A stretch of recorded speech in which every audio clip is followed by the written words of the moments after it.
happening? Welcome back once again to my YouTube channel and Substack. Transparent Conversations, Elevated Exchanges.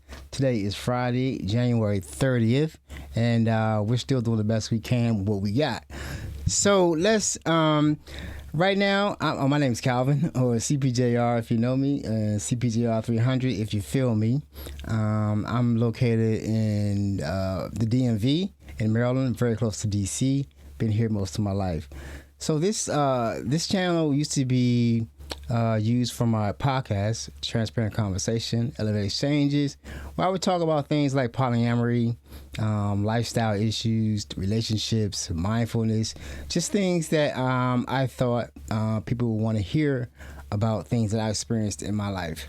But ever since the election of 2024, and Trump got back into office, I pivoted immediately to politics, because that's basically all I can really think about. Hoping that we don't end up in civil war, we don't end up completely impoverished, alienated, and alone. There seems to be something really going on with this current situation. It's just very strange right now. What's happening? His approval ratings are way down.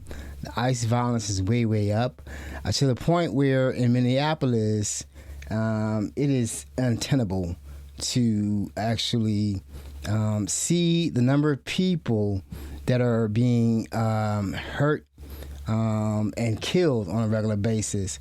As you can see on the screen, I have these people, these images of these people that have been either killed by ICE agents, and also we have one new gentleman down here. His name is I think it's Geraldo.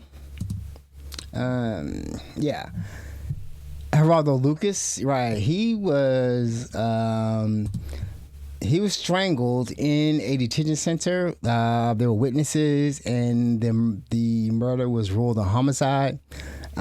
Is it being investigated? I highly doubt it. I mean, there's been no investigations of the other three people, Keith Porter, Renee, Nicole Good, and Alex Preddy.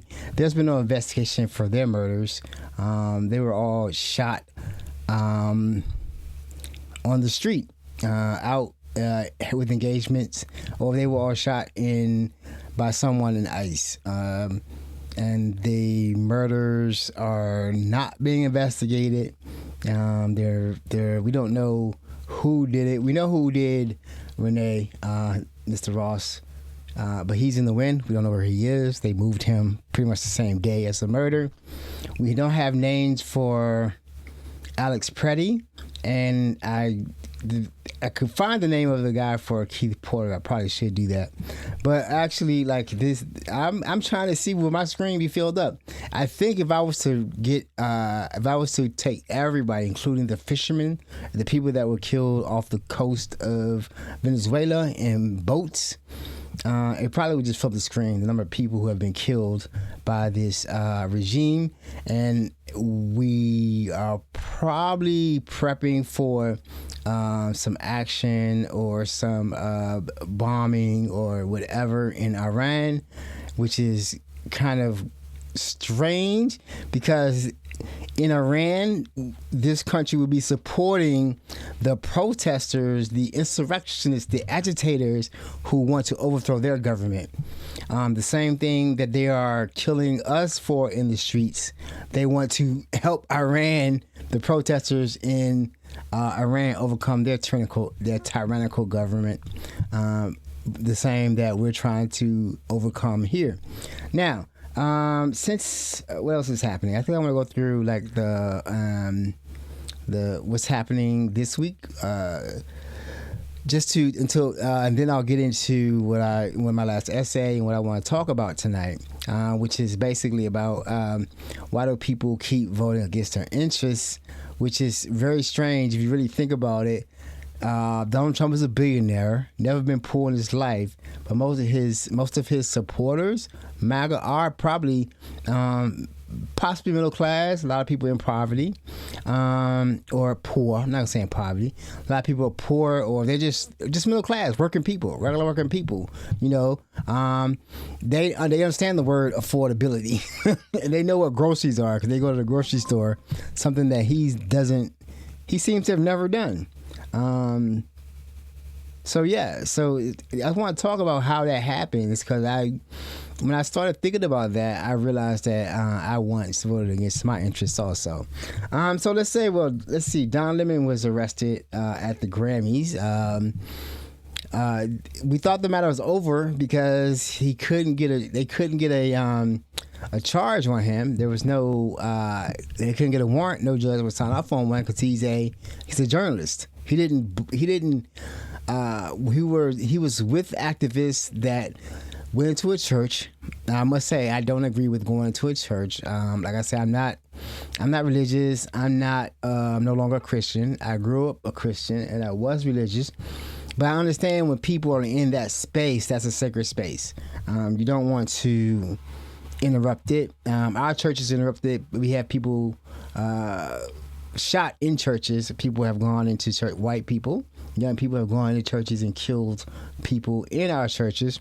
So even with that, I still don't think that anyone else should do that. So anyway, the people in the church, Don Lemon followed. He's reporting. He thought he was in the clear, First Amendment. He's pressed. He's definitely pressed, but they want him bad, and they arrested him and another journalist for reporting on that in the church on that day. This is something unprecedented. We don't know, probably not unprecedented, but we don't know the charges. Of course, everything they do now is done in the dark. We are very, very close. If you know what happened in Germany, we're very, very close to the Reichstag moment when they were able to get rid of the, Parliament, Congress, whatever they had, the legislative branch, the people that we have. We have our Congress and Senate.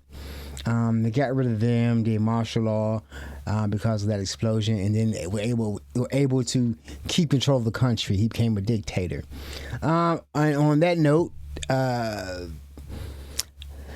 okay, so we all remember in 2020 or 2019 when when Trump lost the election, he tried to say he didn't lose. There were like over 60 cases, none of them proven. There were recounts, there were everything. He could not come up with the votes. He actually made a phone call to the Secretary of State in Georgia to try and he tried to have the Secretary of State in Georgia, I think that's the person over elections there, to find a specific number of votes that he would need to win the election. That was illegal. He was impeached for that. But in his mind, a lot of times I can't tell if he's actually lying or he's just that person. Do you understand? Like the whole tariff thing. He says he says that tariffs are paid for by the exporter, not the importer. So we're the importer. So if I buy something from, let's say I have a product being made in China, all right? And once the product is made, I need to have it sent over here, imported. I need to import that item from China into America, and there's a tariff, right? The tariff isn't paid for by China, and I don't know if he says that they're going to pay the tariff, but the tariff is paid for by the importer.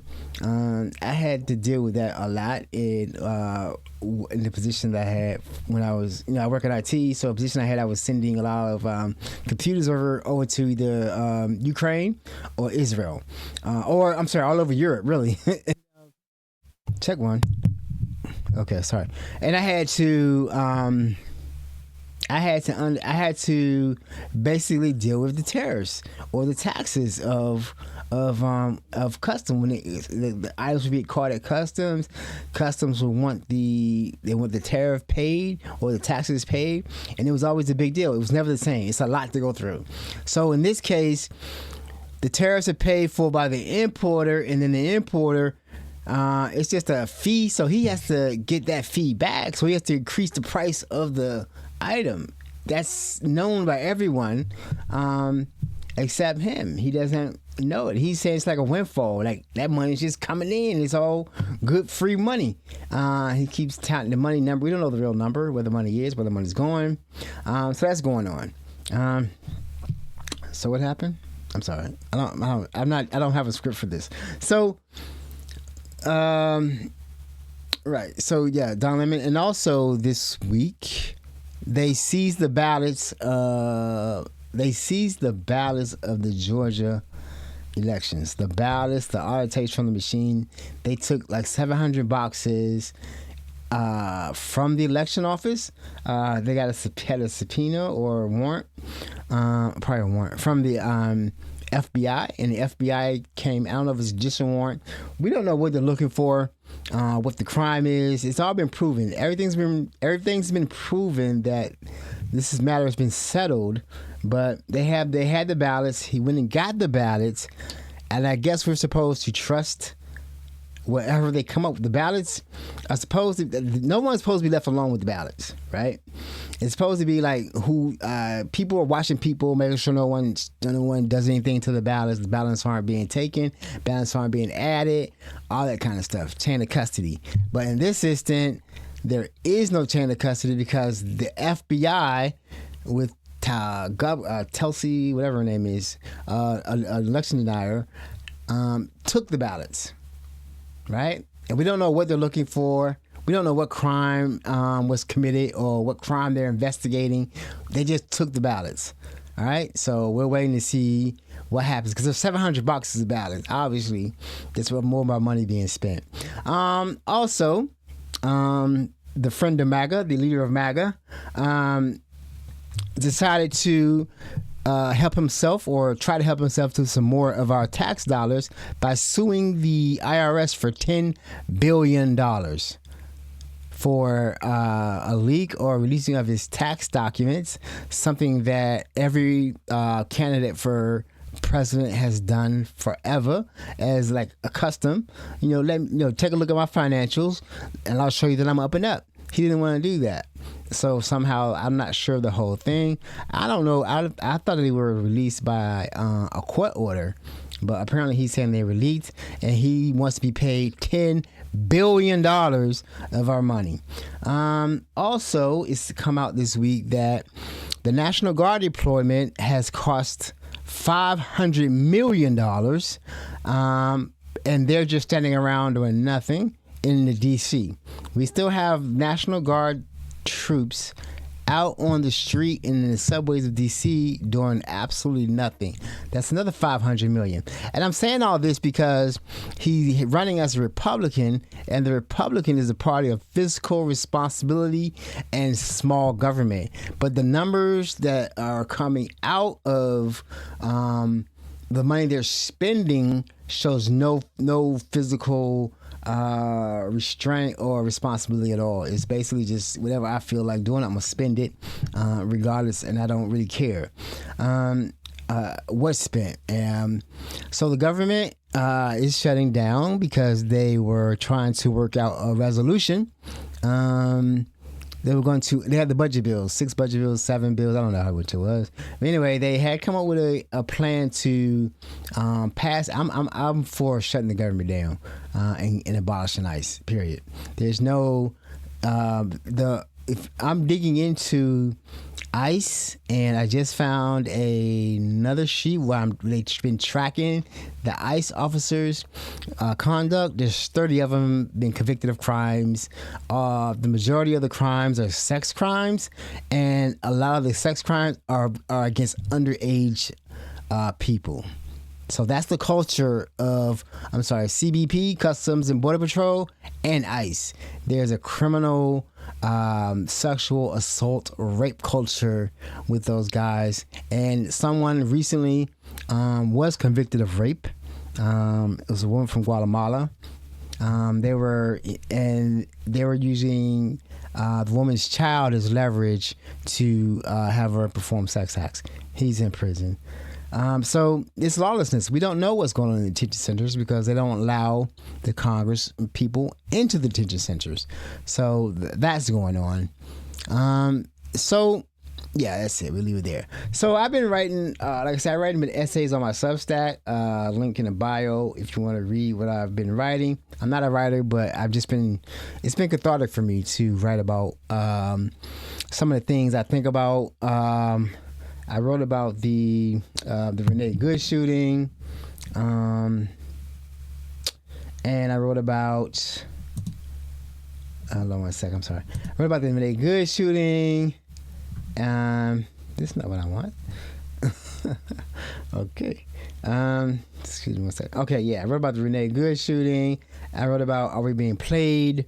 That was about the how much the foreign agents, people from other countries who are definitely trying to manipulate us in our conversation, because they're in the comments on social media. They're making comments or doing comments to get us riled up and to keep us agitated and at each other's throat. We're in the same country. They're not in this country. Us fighting does not benefit us. It benefits them. So I wrote about that.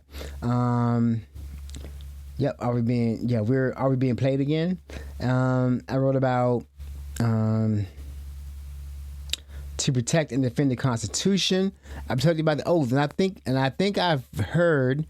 I haven't have a specific, but I heard that these ICE agents, they're undertrained, or probably some of them aren't trained at all, because they got waivers because of their previous law enforcement experience, so they didn't even go through training. But if they do go through training, it's only 47 days, and obviously it does not contain anything to do with law enforcement or the Constitution. I'm not sure they took the oath to protect and defend the Constitution. So I wrote about that and did each time I write, I do a little podcast or a video about it.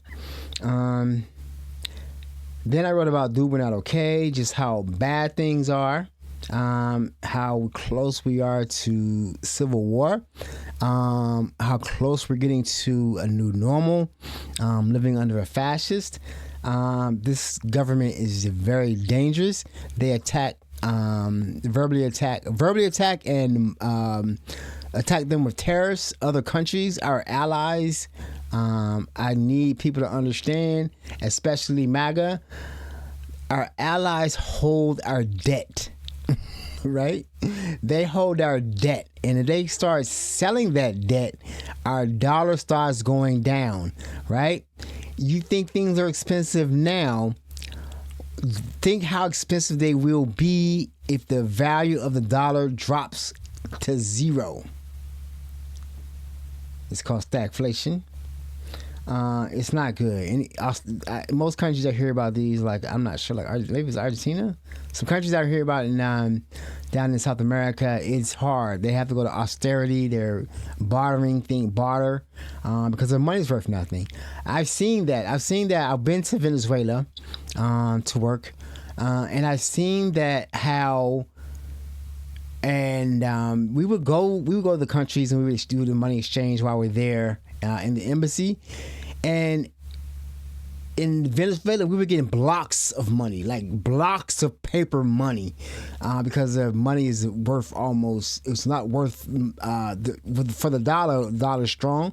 So if you went and get like $100, you would get a chunk of money, because it's not worth any much. And I think in the cafeteria where they were doing like a charity thing to give to the needy, they're just throwing in paper money because it's not worth anything. That's where we're heading.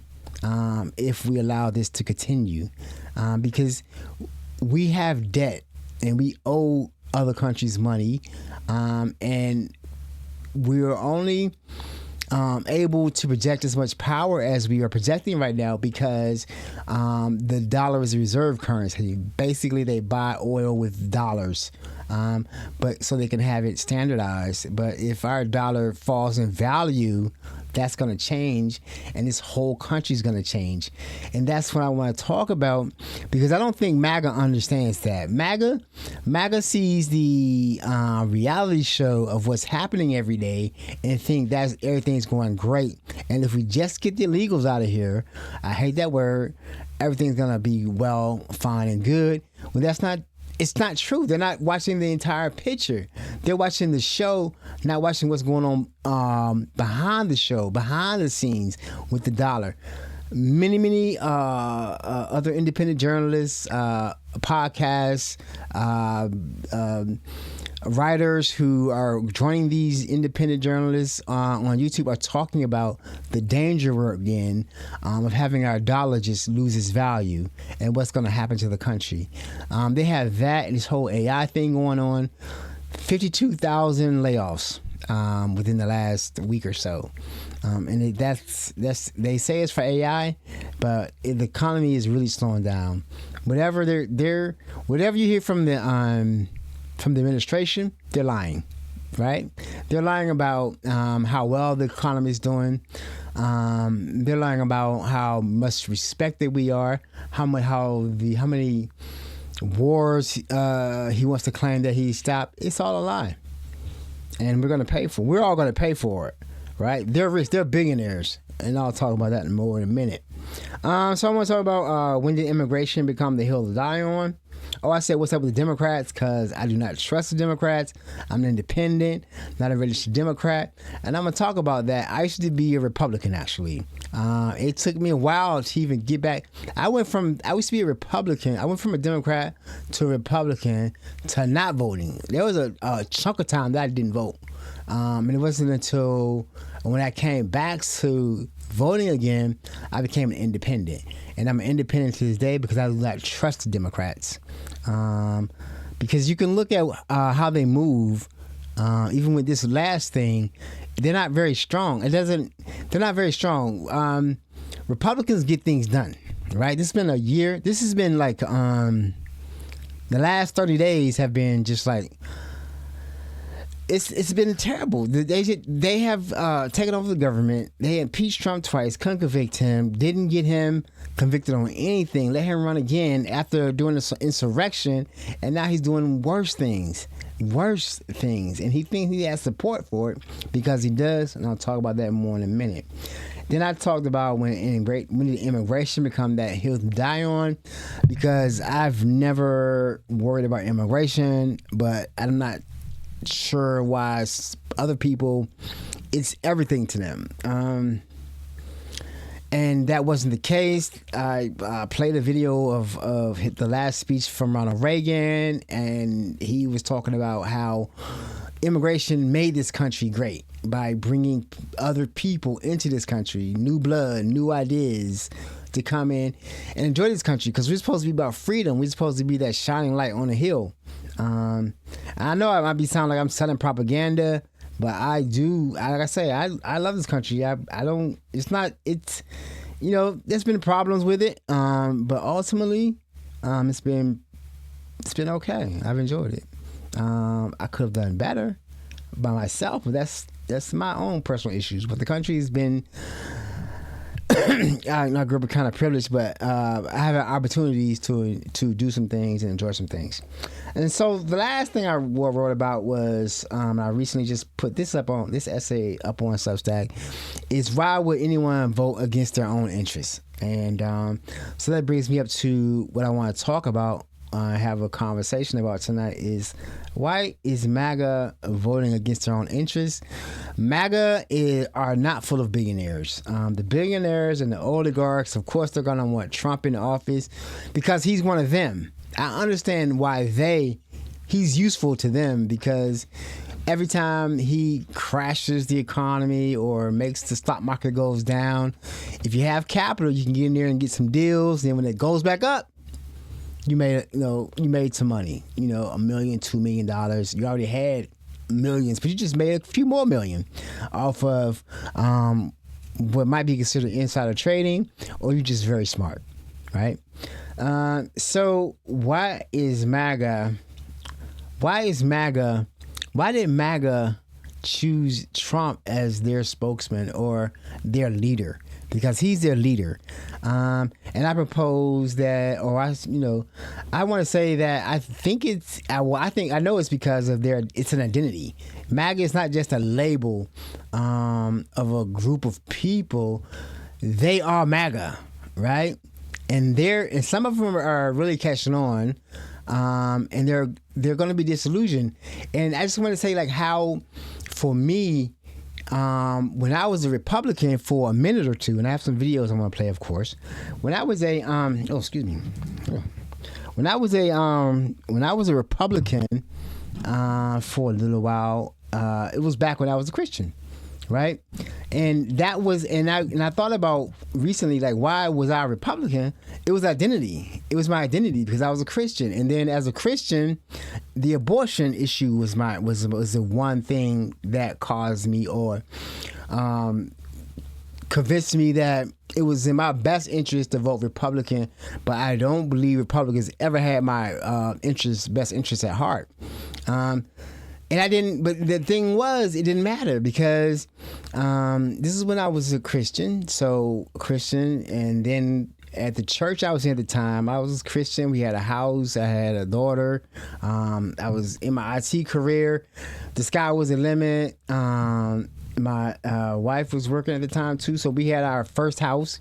And we were basically on our way to middle income, you know what I mean? Like, just stay straight, watch your 401k, stay to work, watch your money, build it up, and then, keep taxes low, right? And then there was the abortion issue. Of course, if you're a Christian, you want to be anti-abortion. And that was the reason that I was a Republican. And the people, I was living in Manassas at the time, and people would come to the church. Like, other churches would come to our church, we go to other churches, and they were white churches, right? So, and this is back, I can't think of the time, about late 1990s, 97, 96, something like that. But abortion was a hot issue back then. They were bombing clinics, all this kind of stuff. Pro-life was everything. They were going through it back then. And so it was a hot issue. And so for me, I guess I need to identify with something, because it wasn't, to me, I didn't feel imperative that I voted. It was nothing like it is now. It wasn't as polarized, and there weren't many black Republicans, but at that time, there weren't podcasts. You didn't really talk about stuff, and I was busy. I was working. Everybody I worked with was white, right? So I was white. I'm not saying I was white. I identified, because they were doing the exact same thing. They had young families. They were going to church, and they were doing the same thing. And abortion was something that you did not support in those circles. So that took on that identity. Now how I got out of that was I lost my identity, or I came out of that. I hit a wall. I had to get divorced. There's some other issues I had too. I got divorced, and then for a while I was kind of like out there lost, and I was trying to figure out how I was going to live at that point. Because at that point, I quit voting at that point. I was no longer, I was still probably a registered Republican, but I didn't vote. You know what I'm saying? I don't even know who I voted for as a Republican. I really don't. It didn't even matter to me. All I cared about was keep taxes low, and then fight for abortion. I don't know why, but fight for abortion. It was legal. So I think one of the things I did decide right away was abortion is fine. I mean, it's not. I have nothing to do with it. I'm a man. I'm not carrying a baby. If a woman decides that that's what she needs to do for herself and her body, she should. And I'm not in the habit, or I don't have the. It's not. in me to say that you should do this with your body, right? It's not in me to say that. I don't have, and then once that lifted off me, I eventually found my way out of Christianity, out of religion, and then it just became like, well, who has my best interest at heart, right? I need to vote with people that have my interests, who have the same came from the same type of background as myself, want to go to the same direction I want to go to, and will try to do their best to fight for the issues I want to fight for. So I chose independent because I don't. So it's like I couldn't choose Democrat, right? I couldn't choose Democrat because at that time I just didn't trust them. Obama came through, right? I don't think I voted for Obama once. I didn't vote at the time. I wasn't voting. It wasn't until Hillary Clinton was running against Donald Trump, right? And that's when MAGA was born. Now let's get to that point. Now. This is how I think it happened. How Donald Trump bonded with MAGA and MAGA bonded with Donald Trump. It wasn't on money. These people weren't seen for a long time. I think I'm gonna play this video in a second, but they weren't seen. They think they weren't seen. They think they didn't have anybody to fight for them. The Democrats were elites. They were talking about issues that they didn't understand. They don't have a simple message like affordability. Like Zoran Mardani, he's affordability. You can afford a house. You can afford a food. I'm gonna fight for you. We need to have like free buses. We need to have like community colleges free. Like you go through high school and the first 2 years of community college are free. That would help so many people, and it would definitely help raise everyone's money. And people think this stuff is free. These are investments. These aren't free, right? We're investing in our future by allowing more kids to at least have access to community college to figure out what they want to do. But I don't know about this whole might be trade school, because this whole AI thing, I think it's a bubble. We'll see. But just something after school, because high school doesn't really prepare you to work, right? It prepares you. High school was fun for me. I didn't do much in high school. It was too easy. It was easy for me. I'm sorry. It wasn't. Yeah, it was easy. So, and I wasn't really challenged that well because I didn't want to. I have to admit though, I was definitely. They always say the quiet people are slick, and I was always quiet. And they always would say that, oh, he's the quiet one. He's the one that's like slick, and that was me. I was always up to something. But I forgot my train of thought here.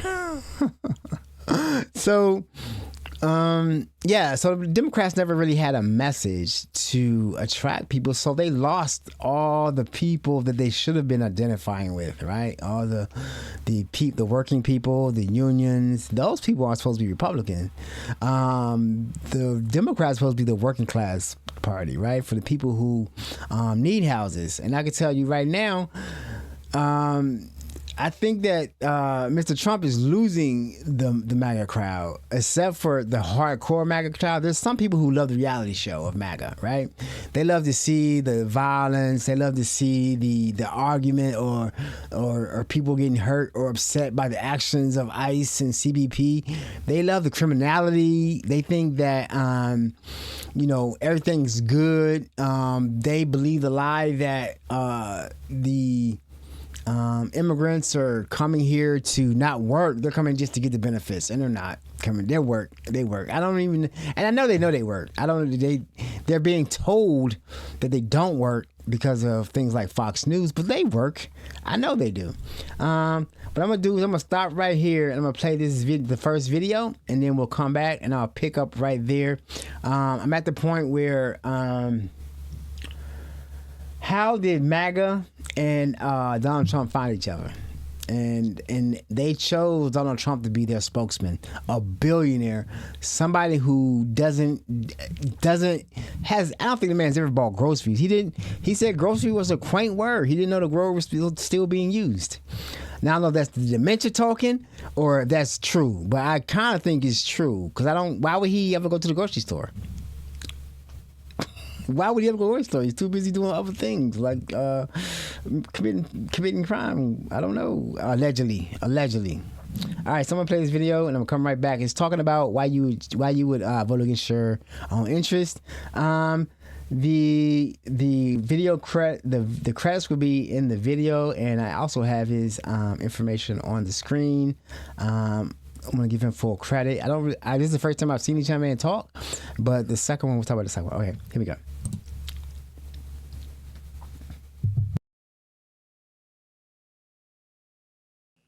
It's the reason why, ultimately, I believe that Donald Trump won his election in 2016. Poor and working people in low-income white communities saw him as an alternative to the establishment. And poor and working African-American people realized that the establishment probably was not going to be working for them, so they stayed home. Now, there's a lot of ways to talk about this election, but I want to tell you a story about my own aunt and uncle. They lived most of their life in the middle of the state of Michigan, Montcalm County, between Montcalm County and St. Louis, Michigan. And they're two of my favorite people. They're the folks who would take us snowmobiling in the winters, water skiing in the summers, taught me what a mustard pretzel was. My uncle would go as far as to learn how to prepare venison halal so that my family could eat it when he'd go hunting. This is not somebody who's motivated by anti-Muslim animus in any way. They loved me, my brother Osama, my sister Semya, as much as they loved any of our cousins. Both my aunt and uncle voted for Donald Trump. Now, you got to imagine the awkward conversation that ensued. But for them, they thought about it this way. If you go and see a doctor, you're between one doctor who tells you that the pain you're feeling isn't real at all, and it's all going to be okay. Trust us, we're going to get it right this time. And one doctor who tells you that your pain, in fact, is real, and the reason why is something you've never heard of before, or something somebody's been telling you your whole life, maybe not in clear words. If you're that patient, who do you pick? Now, you can look at that and say, how in God's name can you ignore the clear bigotry, the clear racism coming out of that man for the 2 years before he got elected president? How can you ignore that? Well, W.E.B. Du Bois writes about the experience of people of color, specifically the experience of African Americans. In The Souls of Black Folk, he writes about this idea of a double conscious, right? And that's the notion that folks who inhabit minority identities have to walk through the world appreciating the world and also appreciating how the world appreciates them. And it's a psychological burden that we carry. And put simply, people like my aunt and uncle have never actually had to pay attention to that. It's never been something that they've thought about or had to. And if at all, it's secondhand, second-order information. And so they end up having the privilege of ignoring it. And to them, the existential threat of the challenges that they face economically, juxtaposed on the argument that one might ask them to keep doing the same thing they've been doing for so long, puts them in a position where they make a choice. I disagree deeply with the choice that they made. But I think it behooves us to ask ourselves why they made the choice. The second argument, though, is that the very fabric of our society, what has brought us together and forced us to look one another in the eye across these differences of race or socioeconomic position or access or opportunity, that civil society that Alexander de Tocqueville talked about when he talked about our American democracy, where is it today? We've allowed the internet to literally trump our lived experiences and the kinds of civil society that we used to rely on. Whether it was a bowling league or church or a union hall, those shared institutions that we long held dear, those institutions, they don't attract people like they used to. Worse, those policies that set in place the Flint water crisis, that segregate us we're starting to see the deep pernicious consequences in terms of racial residential segregation. If you're white in this country, the median white person lives in a neighborhood where 75% of their neighbors are white. The median person of color lives in a neighborhood where 65% of their neighbors are people of color. I want you to think about what it looks like to cross the southwest boundary of Detroit. Just in crossing the street, you go from 85% black to 85% white. The consequence of our recession on both of those communities were dire, certainly more dire in Detroit, given the added burden of racism, both structural and institutional. But nobody did very well during the recession. The problem is that nobody saw the other not doing very well. In opens the door for somebody saying to poor working white folks, well, the reason you don't have is because they have. The reason you're suffering is because of them. And when we don't share experience, we can't stress test those arguments in our daily life. And beyond our actual physical segregation, right now, our ideological segregation has never been worse. Right now, our media is so driven by how many eyeballs it can attract, how many clicks it can pull, that it's more focused on justifying our preconceived assessment of the world than it is on actually giving us information. And so if you were to scroll a liberal Facebook feed or a conservative Facebook feed, the very information that you see on which you're making decisions is fundamentally different. And so not only are you not seeing the lives of people who look different than you, but you're reading a take on what's happening in those communities that is built to justify and ratify and verify your preconceived notions and the arguments that people make about what's happening over there.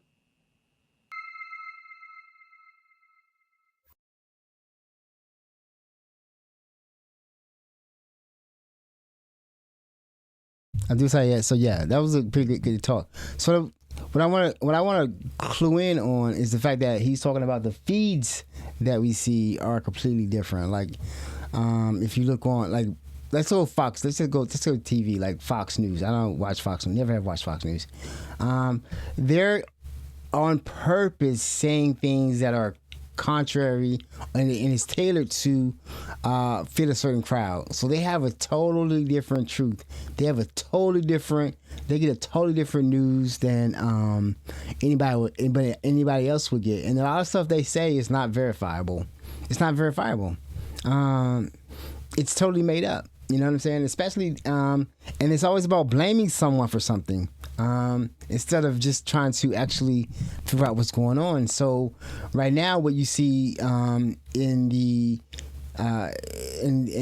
Trump played this up with MAGA. And I'm gonna say with MAGA, I'm gonna talk about how they played it with MAGA. Now it's the immigration. Like, immigration is the worst thing. I talked about this last week. The worst thing ever.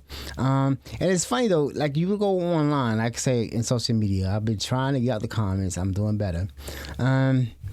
But you go on social media and somebody will say the vilest thing about someone, like an immigrant or someone of another race, and you go to their page and it's like they got dogs and a happy family and everything like that, and they seem to be like like somebody. If you met them, you went fishing and seen this guy fishing, you two would just start talking about fishing, right? You wouldn't think this person would start bashing immigrants or bashing people from other races, but because it's what they're being fed, and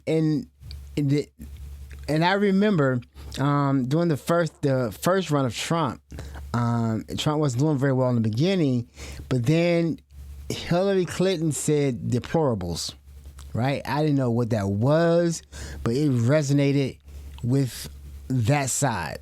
That it resonated, like, you're calling these people deplorables, and I hadn't heard anything about them, and that's MAGA. So when she said that alienated that whole crew, that whole side of the spectrum of the country. They felt like they were and they hated her too.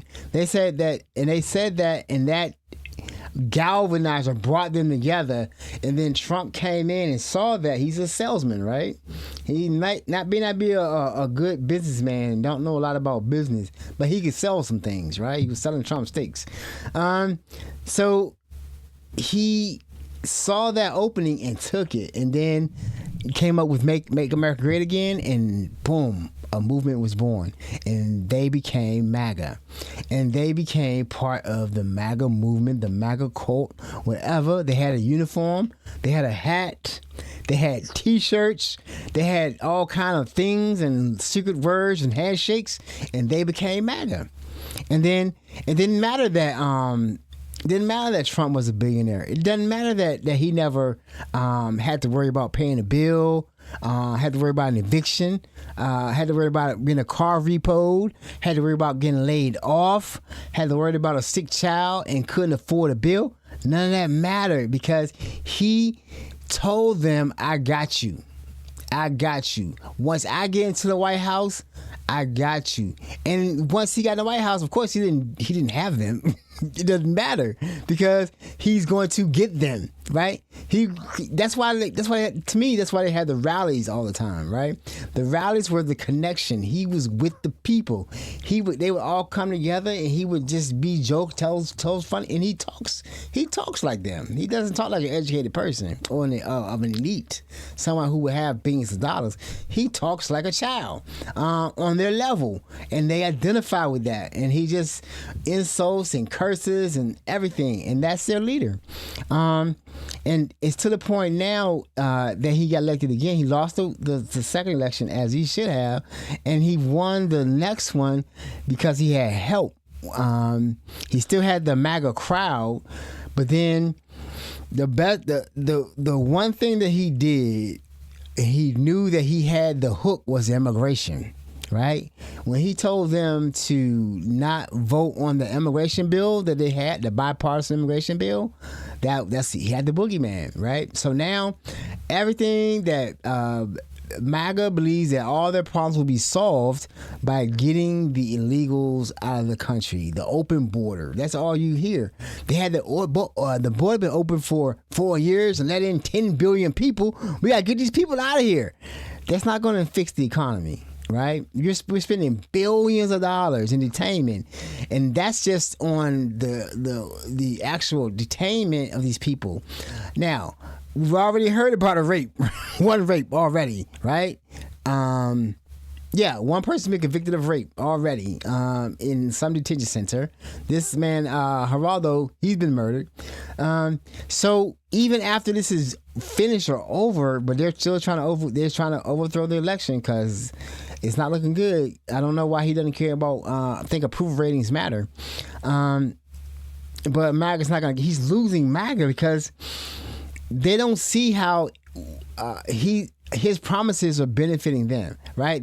The economy is not getting better as they lock up more and more immigrants and detain more immigrants, and life isn't changing. Life is getting worse. And although he's beating the drum like, oh, this has been boom boom, it's a great economy, none of that stuff's true. So as these people start to wake up, right, and they are waking up and they are coming out of MAGA because it's going to be to the point that it's too much, and then he wants to sue the IRS for $10 billion. He doesn't seem to think that the people who voted for him are going to be like, wait a minute, that's our money. You taking our money from us, right? It's not even dawning on him. He doesn't really care, right? Because he'll tell you something else or just drop it, right? It doesn't really matter. But that's not his money. That's not the country's money. That's the taxpayer money. My money, your money that we work for. That's supposed to be for our health care that has shot up. Like this, he's losing that. And I guess what I want to say is that's how, as they come out, they're going to have no identity, right? They're going to be lost for a while.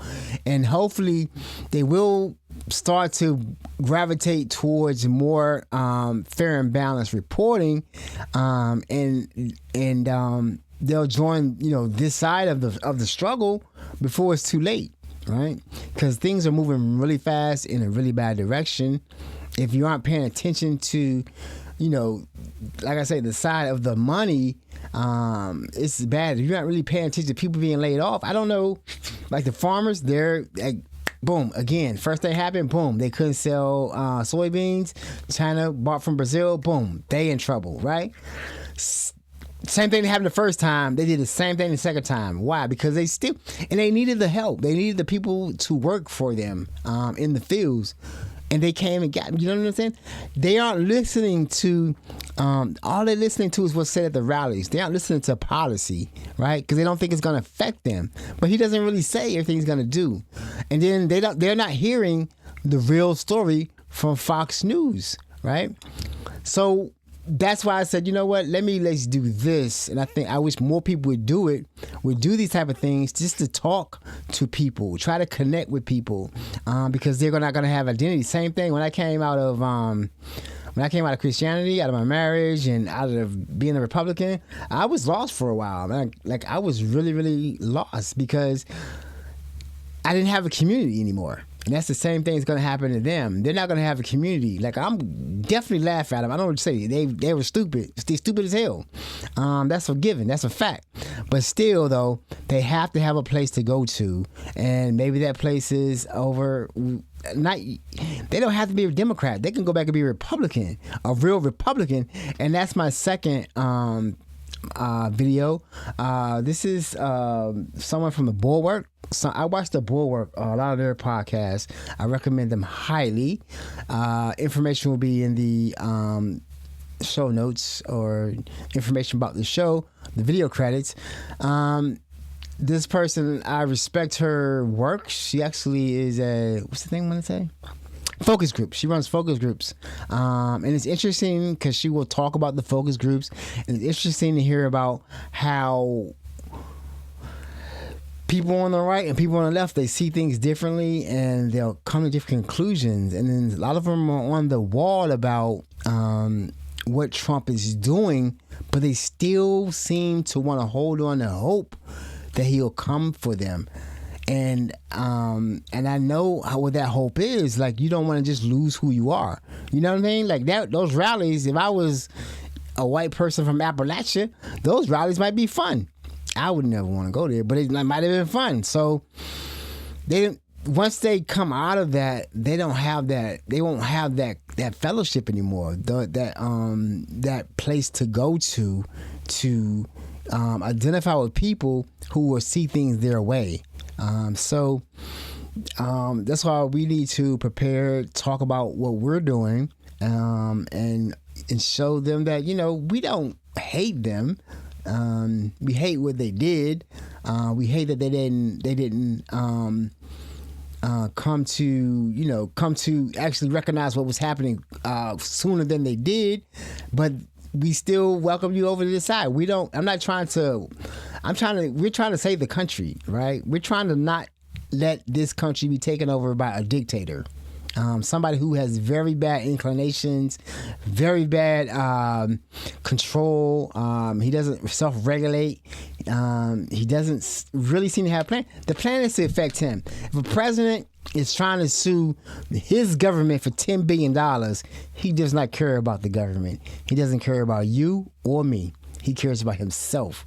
And even with this guy, Lindsey Graham, trying to close the government down so he can sue the government. That's all they think about is themselves.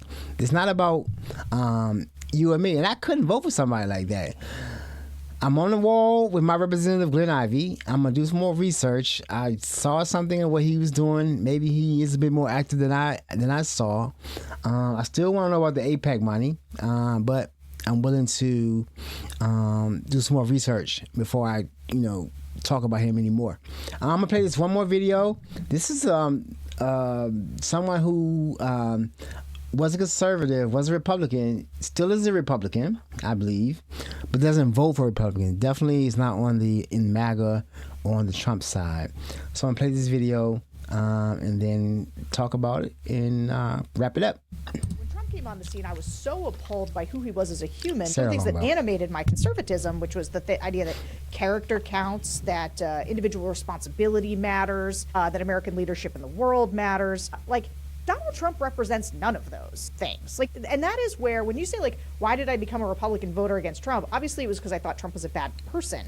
But also, he reflects almost none of the values that were part of the values that I had as a conservative and continue to have. Donald Trump is a unique threat, both to American democracy and to sort of the American experiment in the project, right? He's poisoning who we are as people, and he is changing our politics in every way for the worse. You don't need to be a Democrat or decide that you agree with everything Democrats believe in order to want very badly for Democrats to defeat Donald Trump and all the candidates like him in order to create a new incentive structure for a reform in the Republican Party. Okay, still a Republican, but so, oh my goodness, wait a minute, I'm sorry. So you see what she's saying there.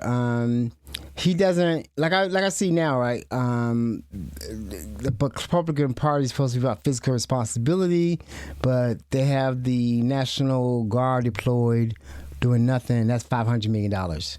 Right? Nobody's reigning. There's no more fiscal responsibility. This guy's not a Republican. He's not conservative.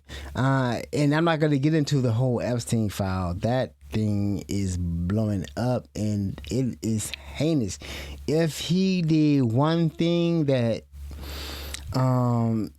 he's being accused of in those documents, he should not be anywhere near children. Allegedly.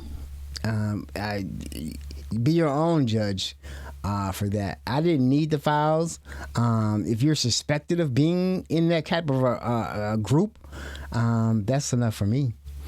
But you see how she has her conservative values. As a Republican, he doesn't meet those. So as a Christian, if I was a Christian back in the day, he's adjudicated sexual assault person. This person got awarded $90 million from him. You know what I mean? Like, that's enough for me right there. So whatever these people want from him, they think they're gonna get it from him, but he only seems to really care about himself. But he's a great salesman, and he's sold y'all a bill of goods. It's if you wake up now and join the fight to get them out of office, or we just keep going down, and there's no if and buts about it. If we don't get him out in 2026 in the midterms, there's no telling what's going to happen to this great economy. This economy, we're going to be alienated and broke. It's real. It's really heading in a direction. And it needs to stop now, especially the violence. It needs to stop now. Okay, so I believe a lot of people are waking up, and I see why they're waking up, because he's losing it. He doesn't do all the rallies he used to do. He used to do rallies all the time, even as president. He doesn't have the energy anymore. So hopefully with that, and he just did the rally in Iowa, a chance to really touch with them, and that's what they need to stay in his pocket. He has to go out and talk with them face to face to actually keep them on board, because the news is not good that's coming out. It's all bad, and I don't care how many times he tells you that something is good. Do your own research. It's bad. All right. So I'm gonna leave it right there. Hopefully I help myself understand a lot about me, though, and how I know why I was a Republican now. I was just I was trying to fit in. I used to watch sports, too, trying to fit in. I decided I don't need to fit in anymore. I don't watch any sports. All right, so that's it. I'm going to leave it there. My favorite word is peace, so see y'all next time. I don't know what I'm going to write about or when I'll be back, but I will do another video. All right, peace out.